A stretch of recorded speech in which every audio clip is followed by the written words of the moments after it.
group under the heading of industry initiative updates, and they are very important. We have Dr. Don Catlin, Dr. Scott Waterman, and Alex Waldrop. If you all can come to the stadium of the podium, please. Stadium.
All right, first in this section we have a very distinguished gentleman, Dr. Don Catlin, professor of molecular and medical pharmacology.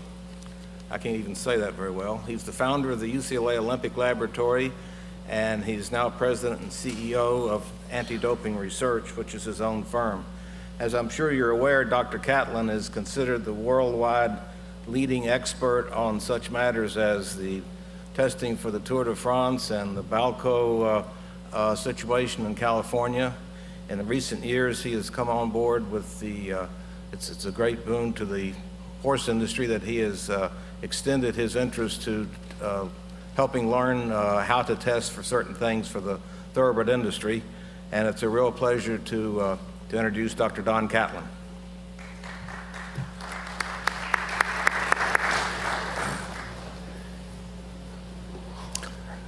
Thank you very much for having me. I call this little talk Reflections, and I'm just going to make a few comments from my 30 years in doping control to try to pinpoint some of the issues that I am concerned about that you all are going to have to live with and work with. I compliment you broadly and widely on taking on anabolic steroids. There are some issues that will make you wish you hadn't done it, but you had to do it. You had no choice, it was coming, and now it's here. You're regulating 16-beta-hydroxystanozol. 4 drugs were chosen to be regulated. All the rest are banned, but those 4, you're gonna have to measure the amounts of them.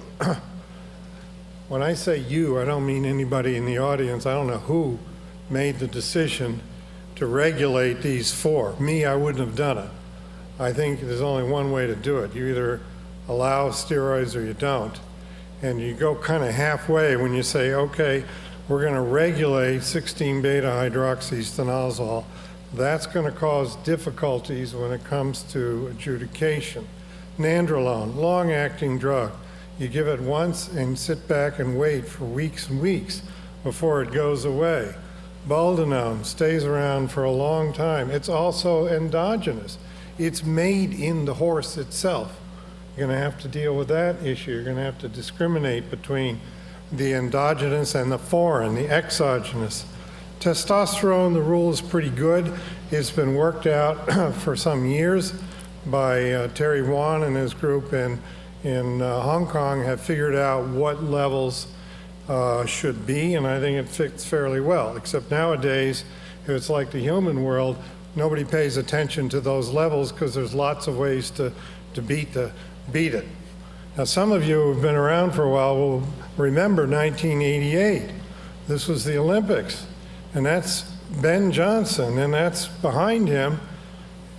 Maybe my pointer can can show you. That's Carl Lewis and that's Ben Johnson. You can see he's pretty well cut. Why did I? You stop steroids and it all goes away. You take them and it all comes back.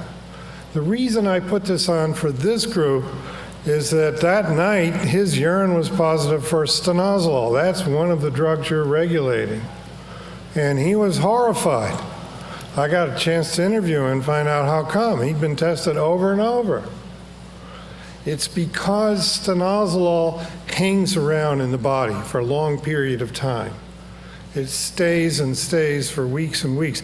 The test can be negative today and positive tomorrow. And he didn't quite get that. And so when he came over to Seoul to compete, he had all of these tests and the lab was saying he was negative and whammo. He got whacked, and that started the Olympic movement onto drugs, which has spread and spread, of course, as you know. Stanozolol is going to be very difficult for the industry to regulate. And you're not even regulating stanozolol, you're regulating a metabolite, 6-beta-hydroxy stanozolol. And that means that the rate at which the horse makes it is going to make a difference. The pharmacokinetics are very complex. As I said, levels vary from day to day, and it has liver disease. It really ought not to be there, but we're not here to discuss today what has been done. The law or the rules have been set forward, and I'm trying to comment on each of these. Nandrolone, another one. This is what a disappearance curve of nandrolone looks like. This is what the folks in the lab are going to have to deal with. There's these long curves here. You give a dose of nandrolone here at time 0, and you collect urine for several days, and then that's out to what, 200 hours? That's about 6-8 days. And you measure, in this case, in the dark blue line, that's a metabolite of this drug. And the pink line is the drug itself, nandrolone. And they go in parallel, and you see that they fall off very fast, and then they hang around for a long time. And you have to determine where out here you want to put the cutoff. That's what the people want to know. When is my horse safe to race again, and then of course to be tested after I've treated the horse with nandrolone? Well, I would say with nandrolone, a long-acting drug, you probably better wait 6 months at least, if not 8 or 10, if you give more than one dose. And it's going to be really important what you actually measure. If one lab is measuring this dark blue line and another lab is measuring the pink line, obviously the results are going to be different. You've got to harmonize the results. It's very critical. And then you have decided to ban, as appropriate, all other steroids.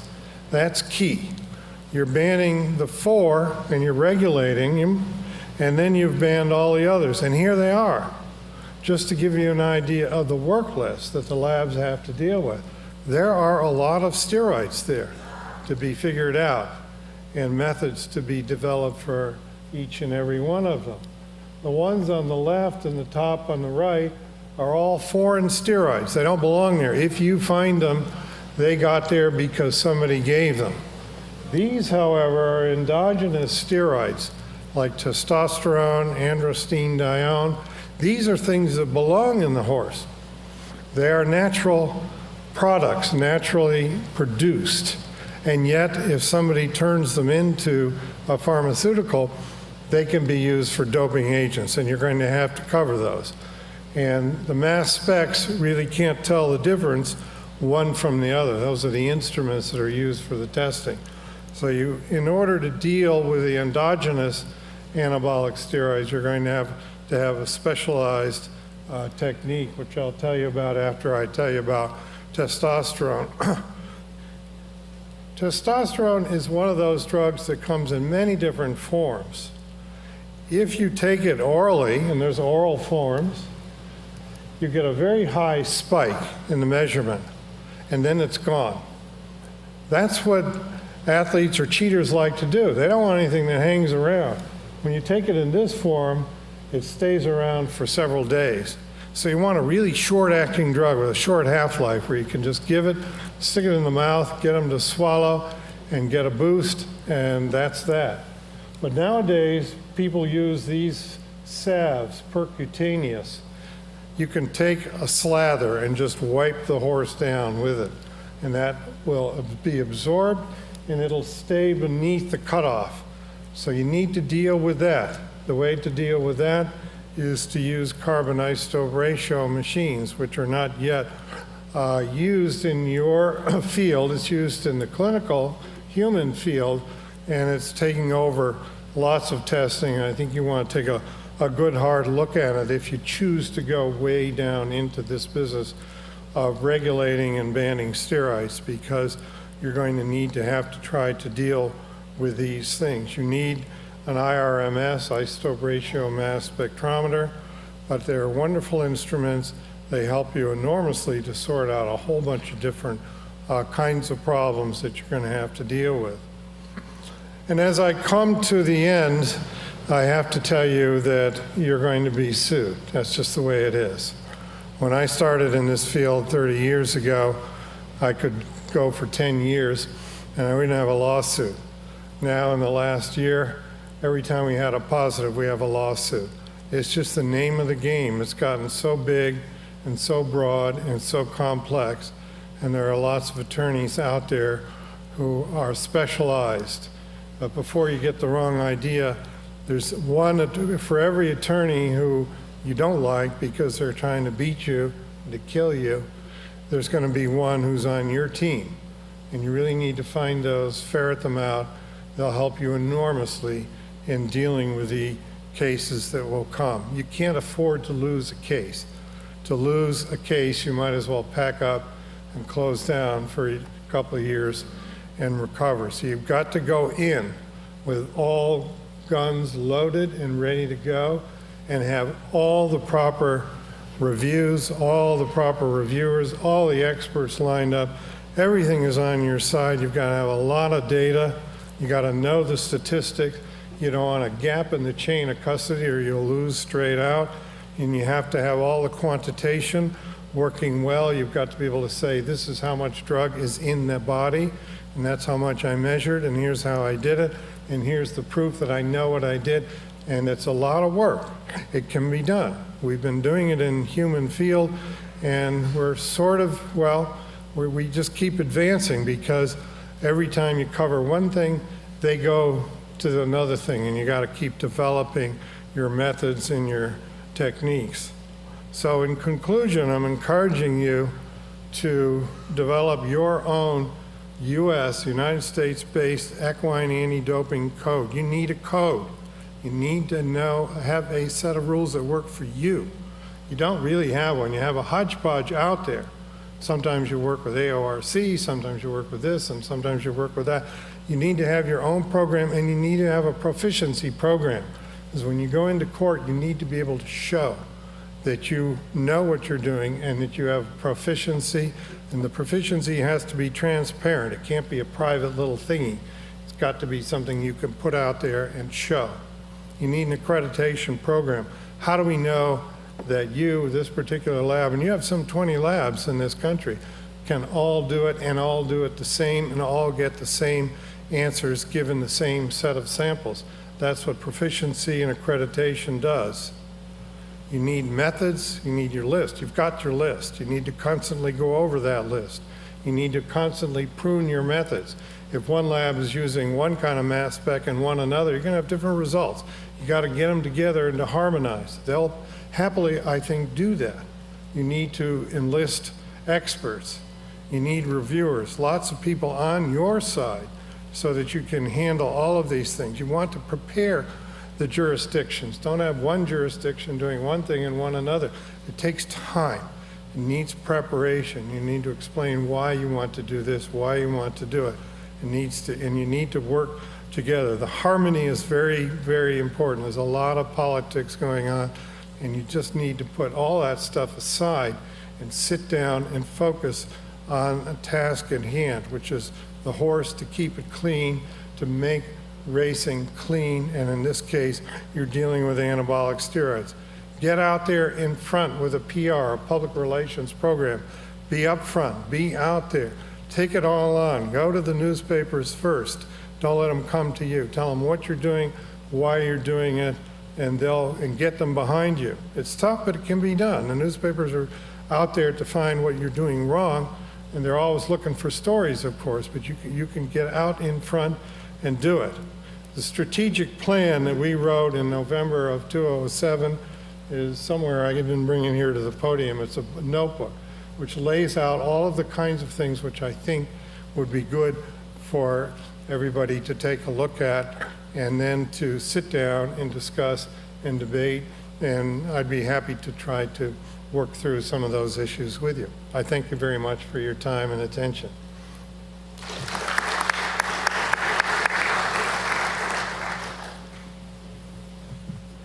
Thank you, Dr. Catlin. And as I say, I think it's really interesting that Dr. Catlin is on board with this sport and working with the Equine Drug Research Institute, which is a committee of the Grayson Jockey Club Foundation. The next speaker is Dr. Scott Waterman, who is Executive Director of the Racing Medication and Testing Consortium. Now, I remember when that, I guess it's been 6 or 7 years ago, that group met. It had all the earmarks of an organization that would make a quick trip to anachronism heaven, but it didn't. It was kept going by dedicated people. Really remarkable achievement, I think, that it still is, that it kept in gear, kept its momentum. Dr. Waterman is the executive director, and as such, he's become an industry spokesman and driver towards solutions in one of the most vexing problems facing sports. In an industry that's often seen as unable to work together, Dr. Waterman works with his board of directors that represents no fewer than 24 individual organizations. Just imagine that in racing, 24 individual organizations working together. Now, this hasn't driven him to drink yet, but I'm telling you, he gets tested more than most horses. So it's my pleasure to introduce Dr. Scott Waterman.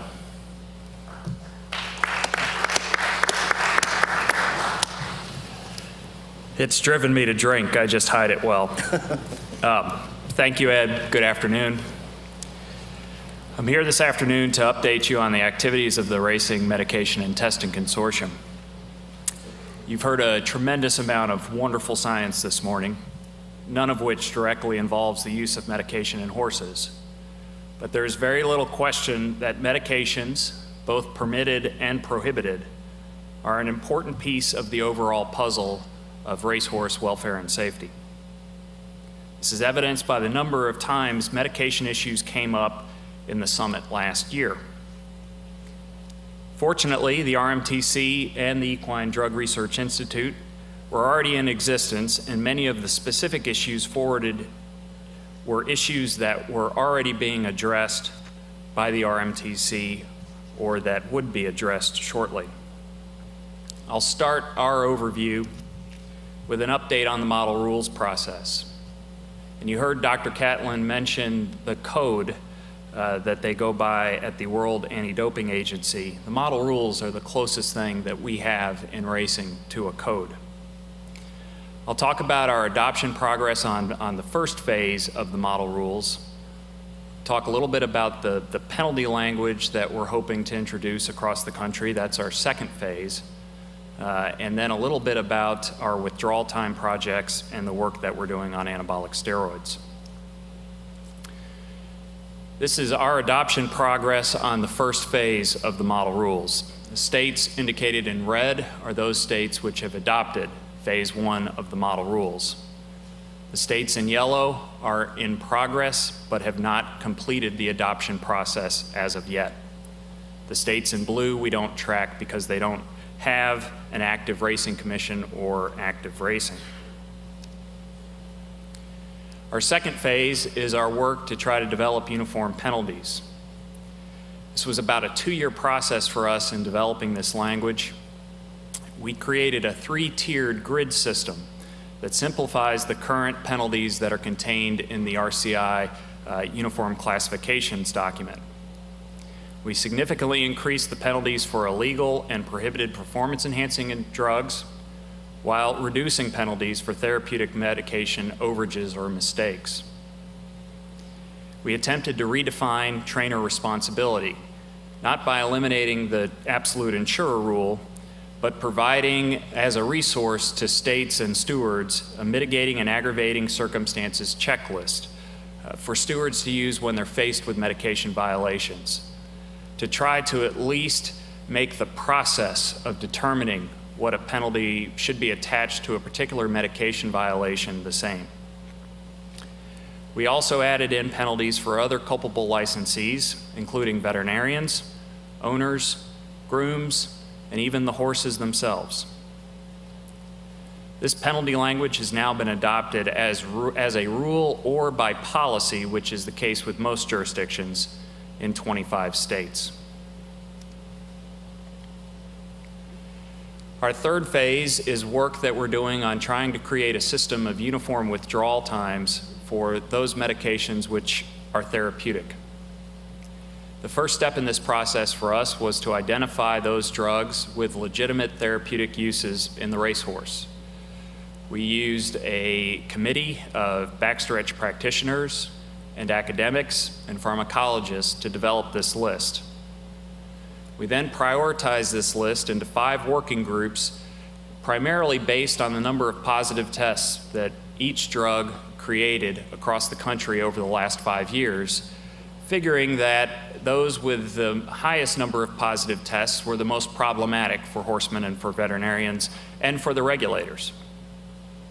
We collected the previously published literature on each one of these drugs. If that science was sufficient to create a recommendation on a withdrawal time and a corresponding concentration of drug that regulates that withdrawal time, then no further work was needed. If that science was insufficient, then our goal was to perform administration studies utilizing a minimum of 20 horses. This is a significant increase over the typical research that's been done on therapeutic medications. The typical research project uses at most 6 horses. So we were increasing the amount of data on each one of these drugs substantially. Our preference was to try to establish threshold concentrations in plasma. I can tell you that will not always be possible. There are drugs that we are looking at that disappear from plasma within 24 hours. So we would not be able to use a plasma level to even regulate the 24-hour rule on some of these drugs. And in those cases, both urine and plasma are collected. Our ultimate goal with this project, uniform withdrawal times with a corresponding concentration of drug which regulates that withdrawal time, so that when a horse is transported from one state to the next, the withdrawal time for that particular medication will be the same from one state to the next.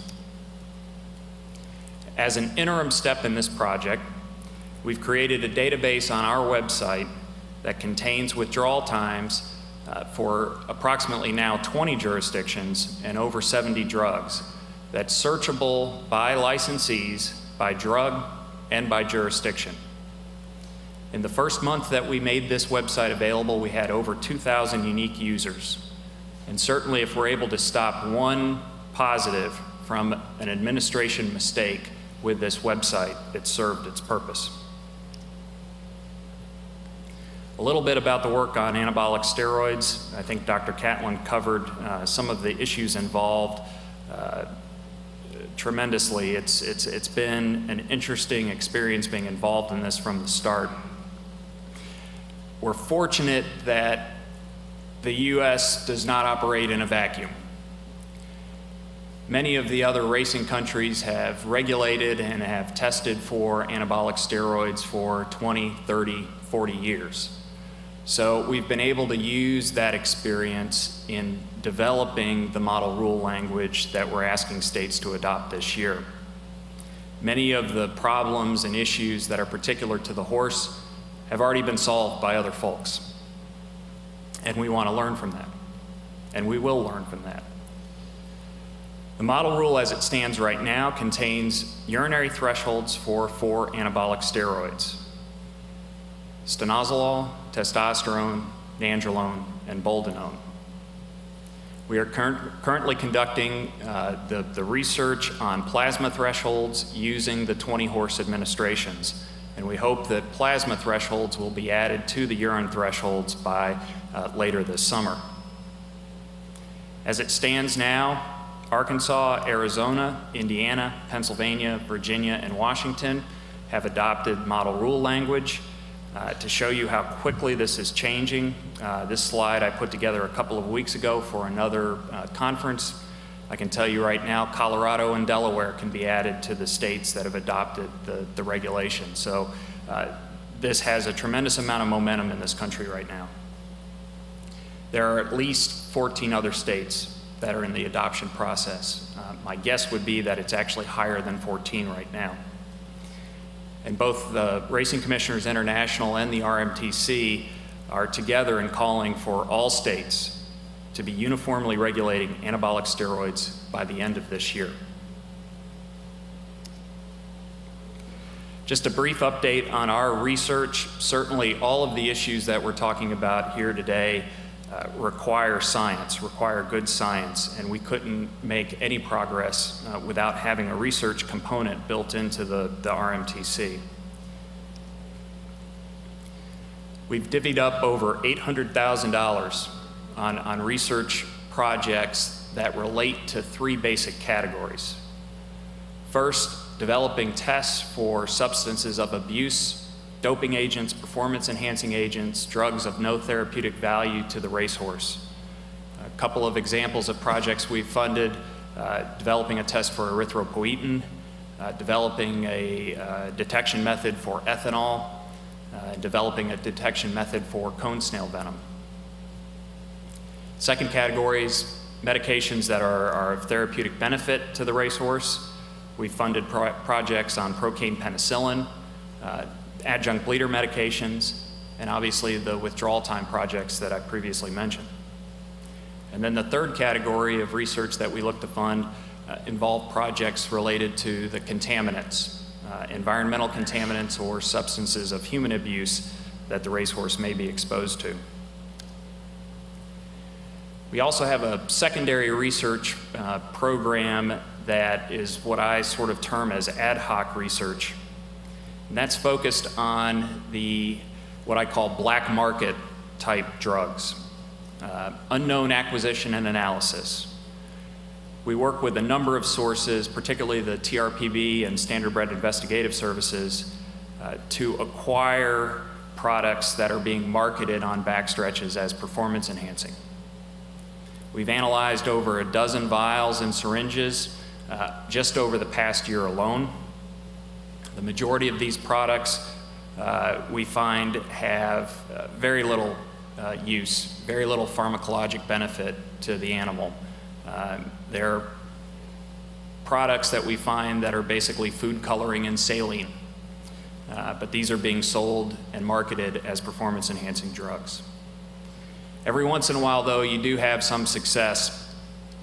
A couple of the products we were able to acquire a couple of years ago from a website being operated in Canada actually contain pharmacologically active substances, and the identification of such led to an investigation by the Canadian authorities and prosecution. Briefly, just to touch on testing, you could really replace all of the words on this slide with a symbol, and that is of the $. All of these things go back to how much money we have to spend on testing, how we spend those dollars, are they efficient, how many laboratories do we have, how many laboratories do we need. But I think Dr. Catlin touched on some of the things that we need to make progress on in terms of proficiency testing for laboratories and laboratory accreditation. And those are 2 projects that we're just beginning to touch on now. And I think down the road, the industry will look at a couple of things. Number 1, consolidation of laboratories. Is 18 laboratories the right number? Should it be 9? Should it be 3? What's the right answer there? And also the potential of having a national industry-owned reference laboratory. Those are some of the projects that we're looking at in the future. That's our website address. Look forward to taking any questions in the question period, but certainly I would encourage you to visit the website for more detailed information on some of the projects that we're involved in and to contact us with any questions. Thank you very much.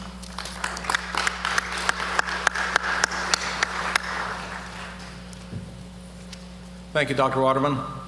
Final speaker is Alex Waldrop. Another of the fairly new young organizations in racing that has found a major role, found its legs, and is continuing on and doing good work is the National Thoroughbred Racing Association. He is President and Chief Executive Officer of the NTRA. Mr. Waldrop worked for 13 years with Churchill Downs and is a former partner of Wyatt, Tarrant, and Combs, where he was the chair of the firm's Equine Gaming and Entertainment Practice Group. He therefore has a great frame of reference in various things about racing.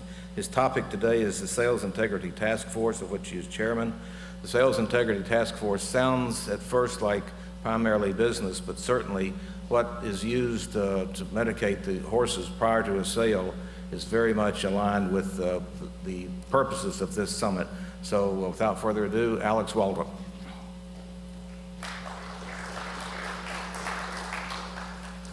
Thank you, sir. I appreciate being invited today to be among the distinguished scientists and others, especially this panel. And I have a great deal of respect for both gentlemen, and I have a great admiration, and also I have a lot of good feelings about this industry and where we're going on the medication front right now.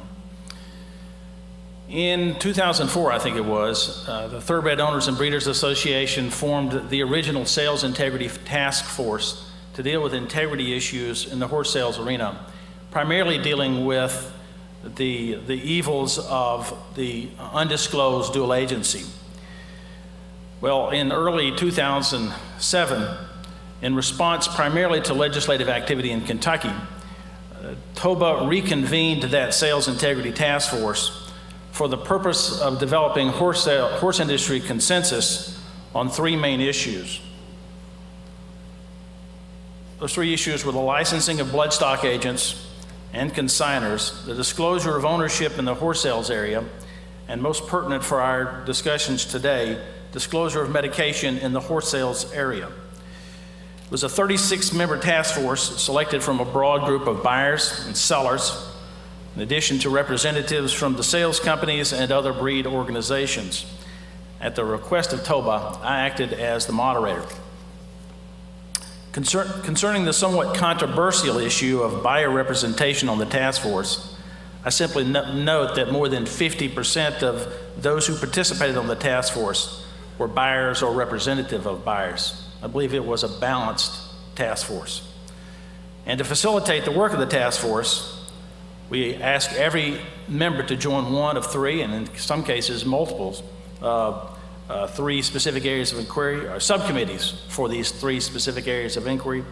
And we also brought in advisors in legal, veterinary, and bloodstock areas. We issued preliminary recommendations at a public forum.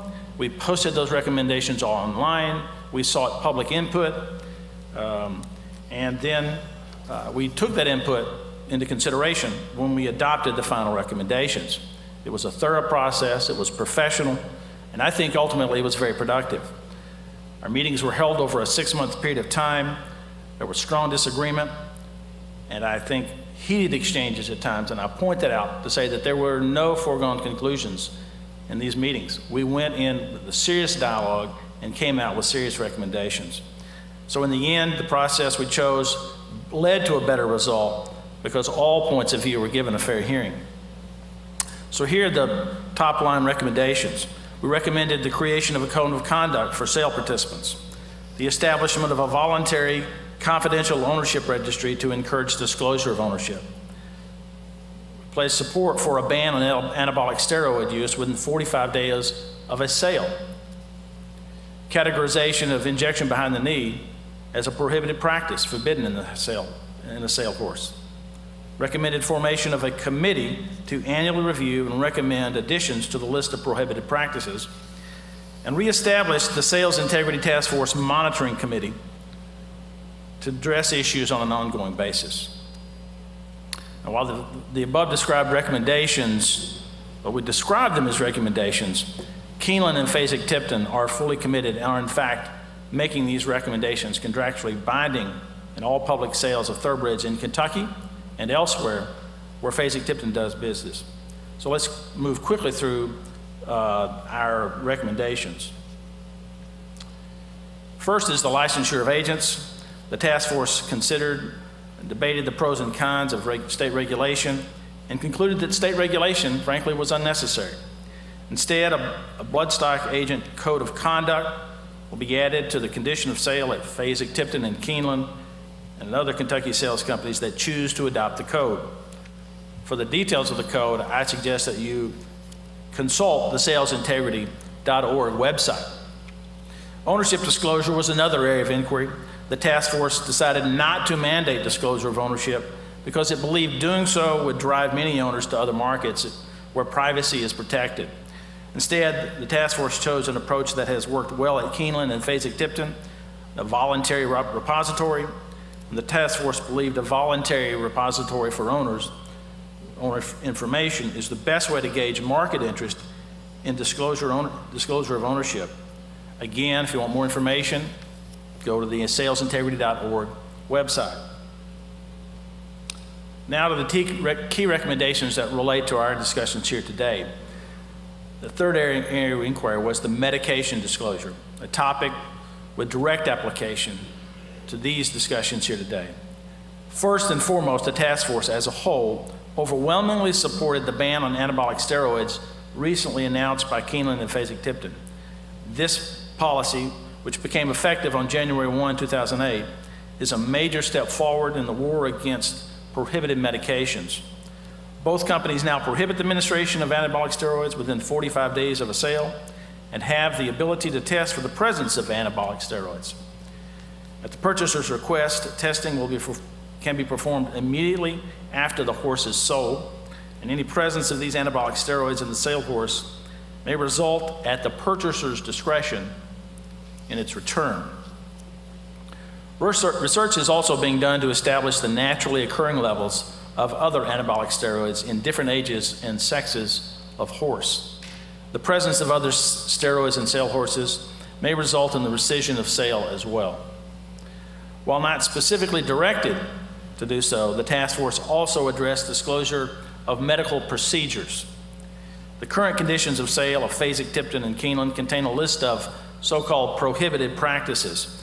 Currently, horses which have been subjected to things such as blistering or acupuncture are subject to revocation of acceptance by the purchaser. Prohibited practices at Keeneland and Fasig-Tipton are now expanded to include the practice known as injection behind the knee. This injection is administered to conceal the true condition and conformation of the horse, and therefore it has no therapeutic value whatsoever. Going forward, TOBA has agreed to organize an industry committee to meet annually to review and recommend additions and deletions to this list of prohibited practices to be included in the conditions of sale at both Keeneland and Fasig-Tipton. The committee will be comprised of representatives from each of the sales companies, from AAEP, the American Association of Equine Practitioners, TOBA, and Consignors and Commercial Breeders Association, CBA. Lastly, sure I'm keeping up here, oops. Lastly, the task force reaffirmed the 2004 Sales Integrity Task Force recommendations to require disclosure of conformation altering procedures with the goal of working toward disclosure of all medical procedures. But the task force also acknowledged that there are substantial barriers to effectuating such disclosure requirements in the real world. Barriers related to technology, to medicine, and to surgical limitations unique to horses. The task force therefore directed TOBA to reestablish the Sales Integrity Task Force Monitoring Committee to work with the relevant industry organizations to address all of these technological, legal, financial, and political issues regarding the implementation of this final recommendation. That monitoring committee has now been reestablished, and it includes representatives from Florida and California so that it now will have a national focus. In conclusion, let me say that the task force efforts encourage greater transparency and more attention to horse health and safety through new disclosure requirements and the new repository. They promote not only integrity, but also health and safety in specific and enforceable ways. But most importantly, the final Sales Integrity Task Force recommendations are self-regulatory in nature. They provide solutions that are market-driven, and they're narrowly tailored to address specific problems. Thank you, and look forward to taking your questions. Thank you. Thank you. We do have a few questions here. This is directed to Dr. Catlin. You have a microphone in front of you there. What limiting factor in performance have prohibited medications in human athletes addressed most successfully? And can it be assumed that this applies to equines as well? Could you repeat? I didn't get the first part. This looks like limiting. What limiting factor in performance have prohibited medications in human athletes addressed most successfully? I think that means what things have medications helped an athlete do that he wouldn't have done without the medication, and what can that be assumed to apply to horses as well? Oh, sure it can. The drugs work the same in all species. There's no difference from one species to the next. In the human, it helps them run faster, jump higher, lift more, strength. There's also an issue, it's a little bit cloudy though, it's not clear, that whether it helps you to train harder and longer. You know the aches and pains you get when you're out for a workout? It can reduce those. That means you can come back and train the next day without those, with those aches and pains covered up by the anabolic steroids. It's a little controversial as to whether and how efficacious that really is, but basically run faster, jump higher, and lift more. That's why we banned them. Thank you. Here's a question I think I'll ask Dr. Waterman. It isn't specified for any particular person, but the rest of the world bans steroids. If detection and regulation is tricky, why doesn't the United States do the same thing?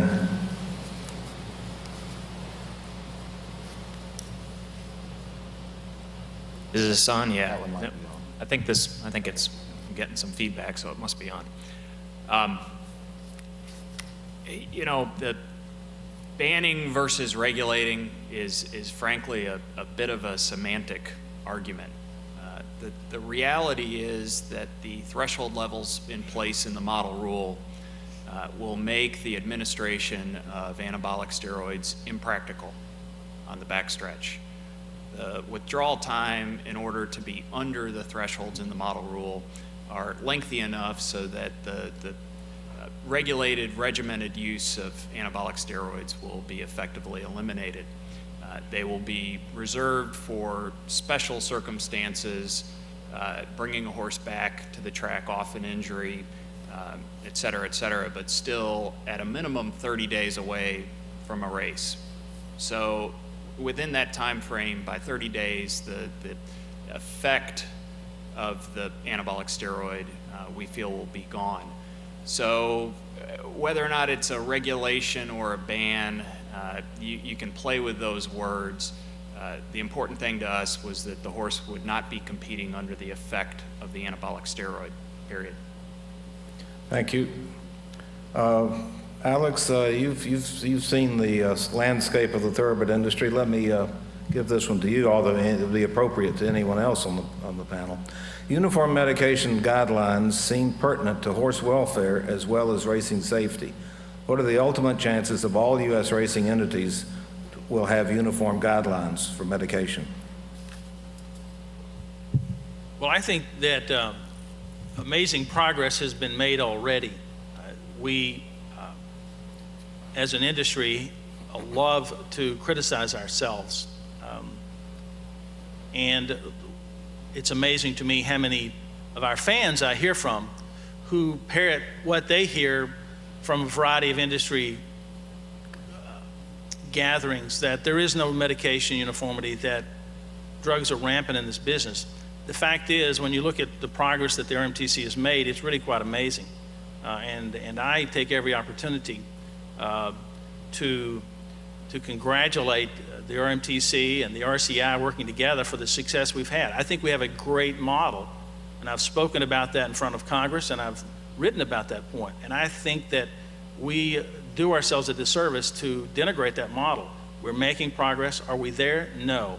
But most of the major racing jurisdictions are making real progress. We need to make progress on the penalties, frankly.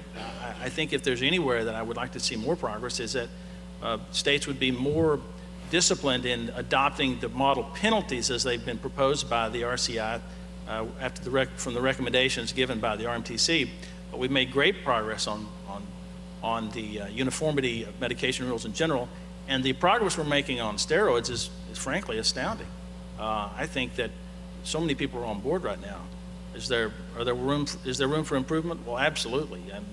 But I think that the progress we've made in the last 2 to 3 years is worthy of some note and some congratulations for the hard work of Scott and his team and the RCI, the Racing Commission International, and their model rule process, and many of the states. So look to me as someone who is a cheerleader, is supportive of what the industry is doing. Yeah, I want to see more states step up, but we've got a good story to tell. Thank you. Here's one directed to Dr. Catlin, but I think Dr. Waterman might want to comment too. Dr. Catlin, do you believe that this industry is currently prepared to implement anabolic steroid regulation? No. Are we moving too fast for our current knowledge and capabilities? I think you are. You have to build much more infrastructure. You need to walk before you run. You're getting there. You're taking the first steps, but you're nowhere near ready to implement without causing some very serious complications in the laboratories, and you're not prepared for adjudication. As far as I know, I don't know anything about the research that you're doing. I heard Scott mention that he's doing research. I don't know what that research is. I don't know where it's going, but I know it's important because research is important. But I think your out-of-the-box question, are we ready? I would say hold back. It's better to go slow, walk slow, so that when you do come up on it, you're on top and you're not going to lose anything. All right, thank you. Dr. Otterman, would you like to comment? Sure. I think we are ready in terms of regulating these substances. Sorry. I think we are ready in terms of regulating these substances in urine. Again, we've got models in other racing countries that we can look to, and a substantial amount of research that's been done in the horse in urine. We are not ready with plasma. That is the focus of the research that we're doing right now. The difference is that plasma has not been used routinely by other racing countries to regulate anabolic steroids. So that's a situation where we've got to use research to plug the gap. But in terms of regulating these substances in the horse, in urine, there's a substantial amount of data out there from foreign countries, and actually even from the state of Iowa that's regulated anabolic successfully in urine for the past 20 years. So I think the industry is ready in urine, and will be ready with plasma hopefully by the end of this summer. Can I make one quick question? There has been some, obviously there's lots of focus on these issues at the federal level, in Congress, and much of what's been said, I think, has left the impression that something has to be done immediately. The truth is, we have until the end of the year to get this right, and we need to be careful about the way in which we implement. I take Dr. Catlin at his word. States are well advised to move cautiously, not slowly, but cautiously, to implement slowly, to give grace periods, to make sure we understand the testing, that we wait until plasma thresholds are there before we ramp up in some ways the harsher penalties that are there. So I would say, yes, we need to move, but we have until the end of the year to get this right. Thank you. We're slightly over our time, but there's only one more question, so with your indulgence, I'll ask it. It's kind of fascinating. I'll see if anyone wants to comment. A paper was presented in Paris last month that indicated that measurable amounts of drugs could be detected in urine and/or blood of horses that had been placed in stalls which were not thoroughly cleaned after a treated horse was in that stall. Would anyone like to comment? Sounds like a trainer's question to me. Well, I think I'm aware of the research. There was a paper in Paris. There's actually, I believe, a Swedish study that precedes even the Paris paper that involves either flunixin or isoxaprine. So that type of contamination is viewed as a possibility. I think it gets back to what kind of concentration levels could you see in the horse post-race as a result of that contamination, and whether or not we're accounting for that within the regulatory system. Okay, well, thank you very much. I really appreciate the attention of the audience. To those of you who are participants in the afternoon sessions, please begin to make your way over to the Limestone Cafe. To the general public, we thank you for your attention. We appreciate your interest. To the media, I'd like to remind you there will be a media press briefing tomorrow at 2 o'clock. Thank you very much.